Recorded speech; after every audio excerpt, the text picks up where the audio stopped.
വരുണന്മാരുടെ പിതൃത്വത്തിൽ ഉർവശിയുടെ ഉദരത്തിൽ നിന്നും ബഹിർഗമിച്ച് കുംഭത്തിൽ ശേഖരിക്കപ്പെടുകയും ആ കുംഭങ്ങൾ പിളർന്ന് അഗസ്ത്യ വസിഷ്ഠന്മാർ പിറക്കുകയും ചെയ്തു.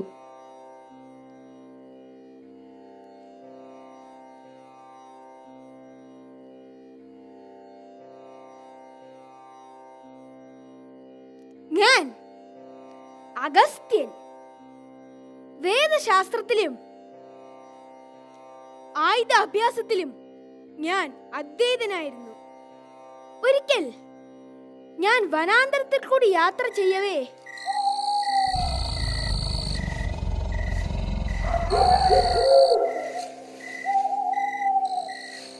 ഹേയ്, നിങ്ങളെല്ലാവരും ആരാണ്?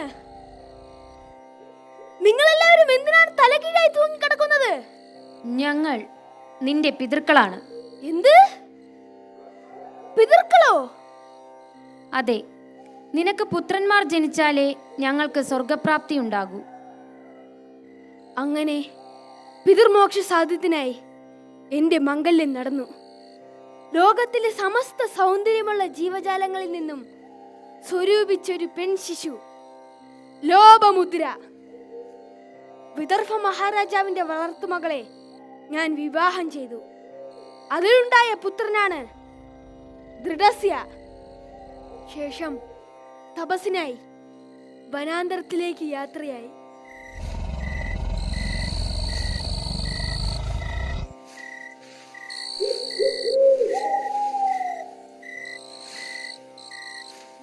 വിന്ധ്യാപർവ്വതത്തെ ചവിട്ടിത്താഴ്ത്തി പർവ്വതാഹങ്കാരം തീർത്തതിനാൽ അമർത്തിയവൻ ഞാൻ അഗസ്ത്യനായി.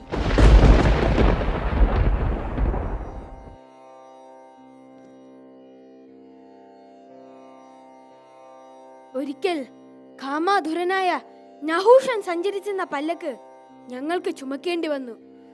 ആ അവസരത്തിൽ അവൻ എന്നെ സർപ്പാന്ന് ആക്രോശിച്ചുകൊണ്ട് പ്രഹരിച്ചു. അതുകൊണ്ട് ഞാൻ അവനെ നീയൊരു മഹാസർപ്പമായി തീരട്ടെ എന്ന് ശപിച്ച് അവന്റെ അഹങ്കാരം തീർത്തതും ഞാൻ തന്നെയാണ്.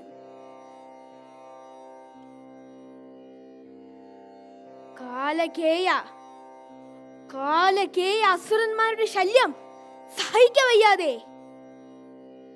സമുദ്രത്തിനടിയിൽ ഒളിച്ചിരുന്ന അസുരന്മാരെ നശിപ്പിക്കുവാൻ സമുദ്രത്തെ കൈക്കുമ്പിളിലാക്കി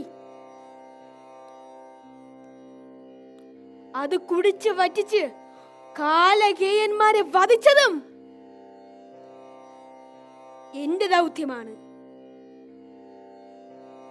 ശ്രീ മഹാദേവന്റെയും ശ്രീ പാർവതി ദേവിയുടെയും മംഗല്യം ഹിമാലയത്തിൽ നടക്കുമ്പോൾ സമസ്ത ജീവജാലങ്ങളും കൈലാസത്തിലെത്തി.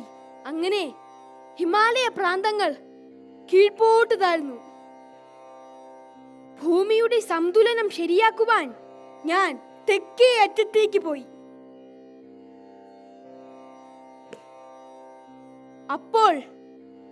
അപ്പോൾ ഭൂതലം സന്തുലനമായി.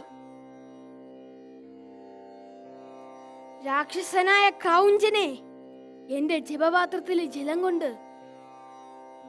ക്രൗഞ്ച പർവ്വതമാക്കി തീർത്തു. എന്റെ ജപപാത്രത്തിലെ ജലമാണ് കാവേരി നദിയായി ഒഴുകുന്നത്.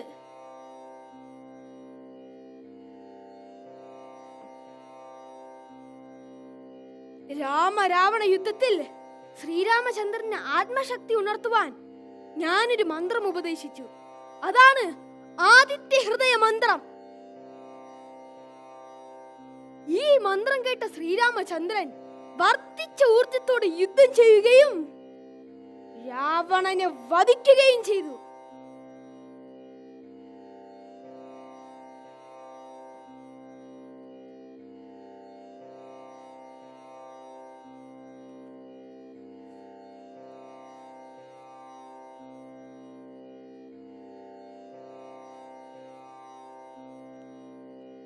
തമിഴ് ഭാഷയ്ക്ക് വ്യാകരണ ഗ്രന്ഥം നിർമ്മിച്ചു നൽകിയതും അഗസ്ത്യഗീതം, ശിവസംഹിത, അഗസ്ത്യ സംഹിത എന്നിവ രചിച്ചതും നാം തന്നെയാണ്. അയോധ്യയിലേക്ക് എത്തിയ സീതാരാമന്മാരെ കാണാൻ 4 ദിക്കിൽ നിന്നും മുനിമാരെത്തിയിരുന്നു. അവരോടൊപ്പം ഈ ഞാനും സന്നിഹിതനായിരുന്നു. അറിവിന്റെ അപാരതയിലേക്ക്, സത്യങ്ങളിലേക്ക് ധ്യാന നിമഗ്നനാകാൻ ദക്ഷിണ ഭാരതത്തിലെ പർവ്വത പ്രാന്തങ്ങളിൽ ഞാൻ നടകൊണ്ടു. പർവ്വതത്തെ താഴ്ത്തുന്നതും കടലിനെ വറ്റിക്കുന്നതും മനുഷ്യനാൽ അസാധ്യമാണ്. പക്ഷേ തപശക്തി കൊണ്ട് അതും സാധ്യമാകും.